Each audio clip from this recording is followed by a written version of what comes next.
is Nicholas Toth. I am the co-director of the Stone Age Institute and a professor of anthropology at Indiana University.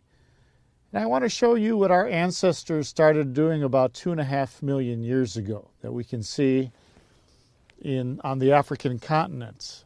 The earliest archaeological record are very simple stone tools, and they discovered around this time that if you took two natural cobbles, say from a gravel bar of a river, you could hit one against the other one and knock off these razor-sharp pieces of stone that archaeologists call flakes. So in a matter of a few seconds, I'm producing these very sharp razor blade-like materials that can be used for, say, cutting up the carcass of an animal that you might kill, or maybe you find that's been left by carnivores and a little bit of meat left on the bones that you can cut off. So these are literally razor sharp. If I were to drag this across my finger, I would cut myself quite badly. So when you think of early stone tools, don't think that they're not razor sharp. They're as sharp as a surgical scalpel. And we can use these for a range of activities, as our ancestors did in the early Stone Age. Butchering animals, working wood, say you want to make a spear for hunting, or a digging stick for digging up roots and tubers from the branch of a tree. These are great tools for the shaping that you would do for that. And so we see this trajectory in human evolution starting around 2.5 million years ago of these very simple types of stone tools. And it's soon after that, by about 2 million years ago, that we have really good evidence for the expansion of the human brain, for the spread out of Africa shortly after that, the reduction in the size of the teeth and the jaws of our ancestors as well. And starting about 1.5 million years ago, they started getting more ambitious and making forms that we call so-called hand axes. They were probably held in the hand and used as cutting tools. This would be one, it's a more refined one from perhaps about 0.5 million years ago or so, made out of flint.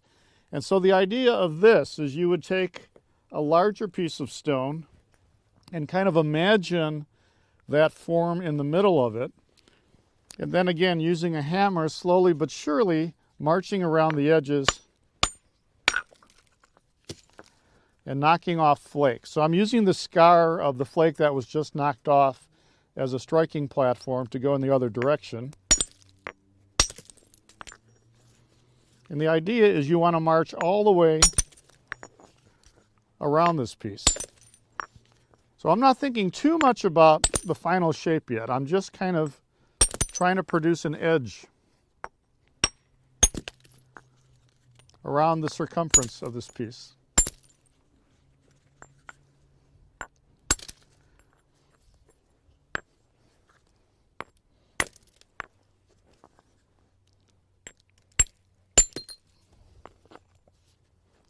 Okay, and so it would take me about another 5 minutes to go all the way around this. And then the next stage that our ancestors learned to do, that's called hard hammer percussion, where you use a hard hammer to knock off flakes. And another thing they learned to do, which is really interesting and somewhat counterintuitive, is you totally steepen the edge. You dull the edge by removing these little flakes with a smaller hammer and then grinding the edge. And then you take a softer material. It could be a piece of hard wood, a fragment of elephant tusk. In this case, I'm using an antler of a deer. And you're biting right into the edge. And you're able to remove much longer, thinner flakes when you do that. And this is a way of controlling flaking. Do it one more time. And you get a much thinner product at the end of it. And this is called soft hammer technique. So I'm going to try to drive a flake off of this side by striking on this side.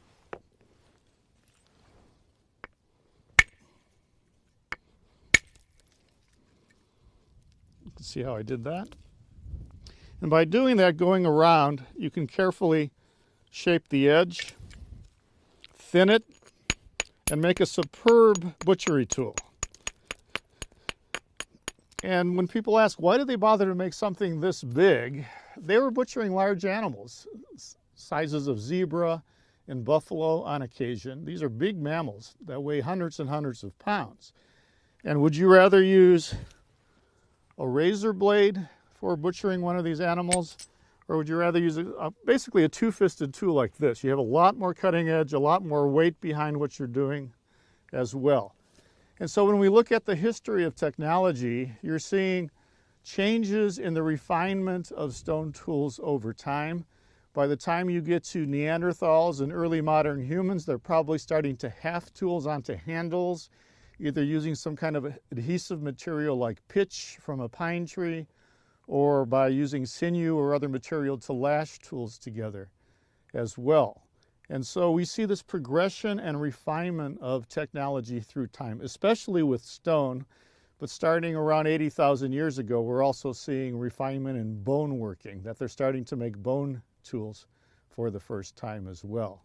And we strongly feel that technology is a very important element in the evolution of the human brain, that without technology we wouldn't have the high quality diet that we need that's driving that brain evolution. Your brain is about 3% of your body weight, but about 20% of your energy intake. So it's a very expensive organ to have. So we must have had a very good reason to have a large brain. It probably has to do with becoming very social animals. We're living in larger groups. We have to deal with a number of individuals politically and socially.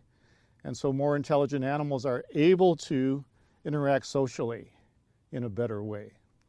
And so probably another payoff of these larger brains over time is that we become more inventive and experimental and try new techniques of making and using tools as well. And we become the consummate, the most important dedicated tool maker in the history of the earth as we are today.